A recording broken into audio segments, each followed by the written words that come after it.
All right, it is time for the first time this season for our NFL Power Rankings. If you weren't around for last year, A, welcome. B, I just rank all 32 teams, and we will run through it. Just a couple of quick thoughts on most of the teams here, and then it'll probably get quicker as the season goes along. Let's start at number 32. This one's probably going to be that for most of the season, although we said that in the CFL ones as well. Arizona.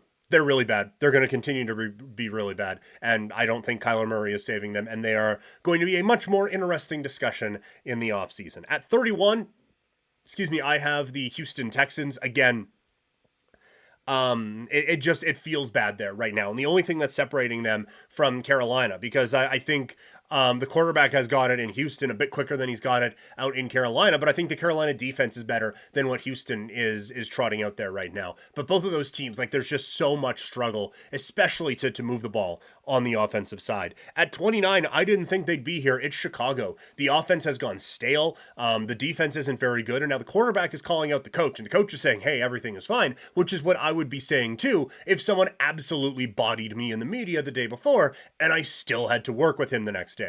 This is a bad situation in Chicago that feels like it could be getting worse. And I mean, the thing is for them, Arizona's probably going to want a quarterback. Like that's probably where they're going to go, and then try to offload Kyler Murray for parts on the dollar, or pennies on the dollar, sorry, and try to like save cap space, all that sort of nonsense. But Houston's not going to look for a quarterback. Carolina's not going to look for a quarterback. So you have a lot of the bad teams aren't necessarily going to be all that needy at quarterback. And so you have a Bears team who last year moved away from a quarterback drafting position. This year might be looking to move into a quarterback drafting position. Now, I would suggest the quarterbacks in this year's draft are better than the ones that were in last year's draft. So maybe crazy like a fox out there in Chicago.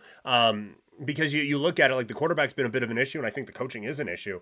But offensively, they have built that foundation that you would like for a young quarterback to slide in. So I would be really interested in what Chicago would do if they ended up with a top 3 pick in the NFL draft. At 28, it is Denver. Russell Wilson looks cooked. 1 week the offense can't do anything. 1 week the defense couldn't stop a nosebleed. So there are, I think, real reasons for concern right now in Denver. That's why I have them as a bottom 5 team in the NFL this week. Just ahead of them, the team that beat them in week 1, the Vegas Raiders, come crashing down to earth.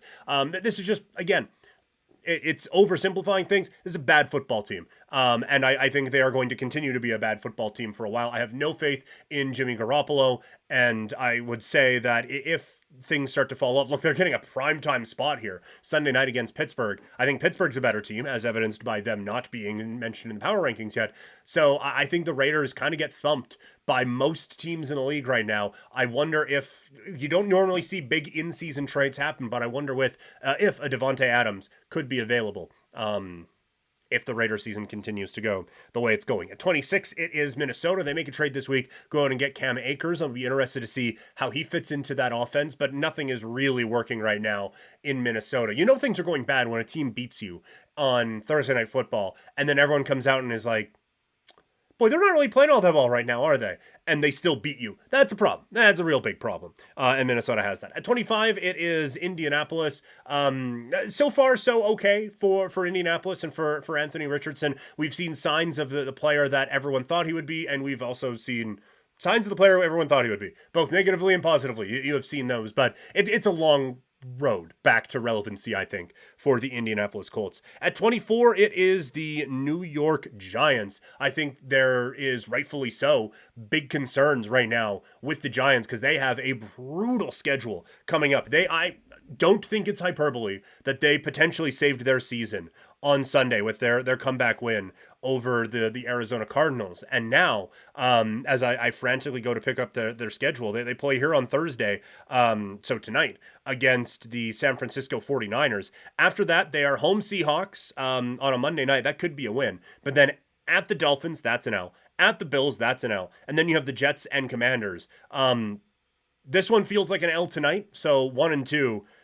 But then you're going into potentially week 7 as a 2-4 football team that was supposed to be making noise here in the NFC this year. So things have gotten very concerning very quickly out in New York. At 23, it is New England. I have said before, I've been a bit impressed with what I've seen from the New England defense. They're going up against the New York Jets this week, who come in just ahead of them. And it's two teams where you like the defense a lot, but major questions on the offensive side. And so that's why these two teams are right where they are. Seattle comes in at 20. I still have concerns about this defense after giving up 31 points to Detroit, after giving up 30 some odd points against the LA Rams the week before, but the offense at least looks like it's back on track. But again, that's an offense that's back on track against a Detroit defense that I'm not taking super seriously.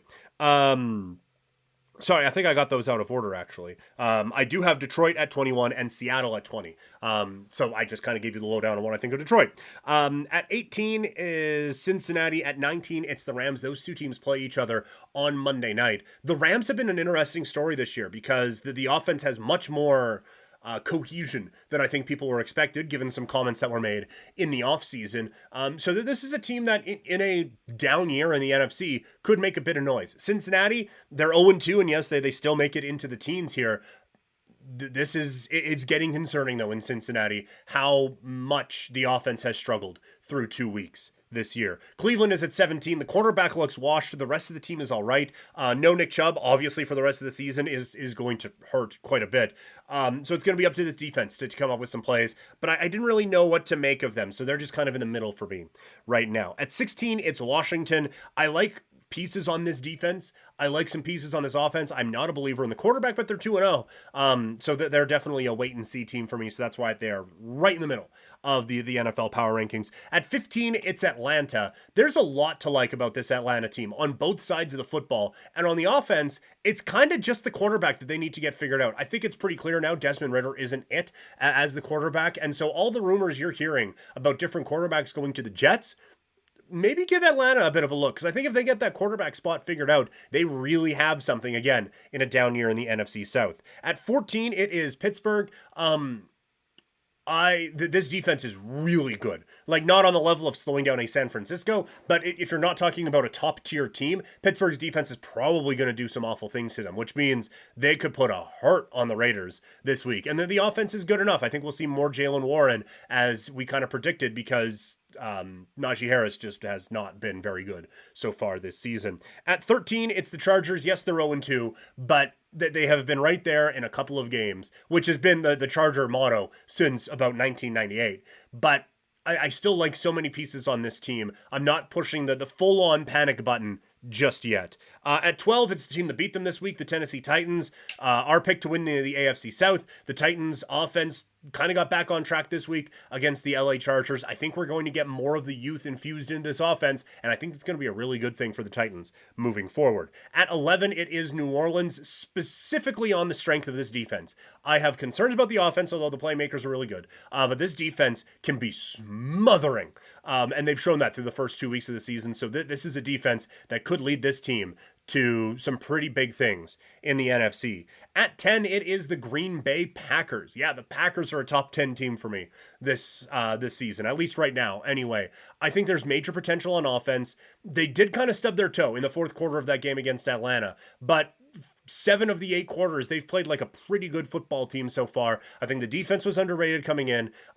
They lose that game without a couple of key players on offense, like Aaron Jones. And so I think when fully healthy and fully capable, this is a team that could make some noise in the NFC. At 9, the apples of our eye this year, and I hate it because I'm a Raider fan, the Tampa Bay Buccaneers. They're the team that crushed my heart the last time that the Raiders were relevant, is now a top 10 team once again. But what can I say? We took them to win the division. We took the over on their win total. So, you know what? I have a soft spot for the Tampa Bay Buccaneers this year, and they're paying off so far. 2-0 to start the year. The offense looks like it's going to be fine. The defense looks like it's going to be fine. And in the NFC, that's enough to get you into a top 10, to help you get into a top 10 spot in the NFL. At 8, it is Jacksonville. That was a sneaky, really bad loss last week. With Kansas City still trying to find their footing on offense, to only put up 9 points against a Kansas City defense that maybe doesn't get the credit it deserves, but that was your time to take over and show that you belong in the upper echelon in the AFC. Instead, it just didn't quite break through, but I still think some decent things are ahead for Jacksonville. At 7, it's Baltimore. We talked all offseason about how excited I was about the Baltimore Ravens on offense with Todd Monken taking over, and I think so far so good from this offense. They've got big plays out of like Nelson Aguilar. They have been able to produce a couple of key wins so far to start the year. So I'm liking what Baltimore is doing right now. At 6, it's Buffalo. The week 1 loss was concerning. I'm not taking anything from the week 2 win against the Raiders. We'll see how much more they can get back on track. At 5, it's Kansas City. The offense still just looks off for me to be able to put them above some of the other teams right now. The offense just does not really seem like it's fully in sync. This doesn't feel like the Kansas City Chiefs of last year yet. Anyway, the Philadelphia Eagles are number 4 in the power rankings. They are 2-0 and still haven't really got their footing yet. I think they're still figuring out everything on offense. This defense is still really good, and that's going to be able to propel them to a number of things. But they haven't looked like the great team that I picked to win the Super Bowl this year, at least yet. At 3, it is San Francisco. They have looked every bit like a great team so far. That offense is clicking. Defensively, they are a problem and a tough team to deal with, so that they have absolutely earned a spot in the top 3. At 2, it's Miami. This offense can put up explosive numbers when called upon, and I think the defense is a work in progress as this team picks up what Vic Fangio is selling. But watch out for Miami. Again, making some adjustments and 2-0. And at 1, I don't know if I'm buying it for the full season, but you put up 70 points. I have to take you as the top team in the NFL. That would be the Dallas Cowboys. 2 absolute beatdowns of the New York teams. This offense is rolling. I had major concerns about the offense coming into the year with Mike McCarthy at the helm, but through 2 weeks anyway, they have been really impressive. And to put up 30 points against that Jets defense is a really impressive thing. So the Dallas Cowboys are the number 1 team in this week's NFL Power Rankings.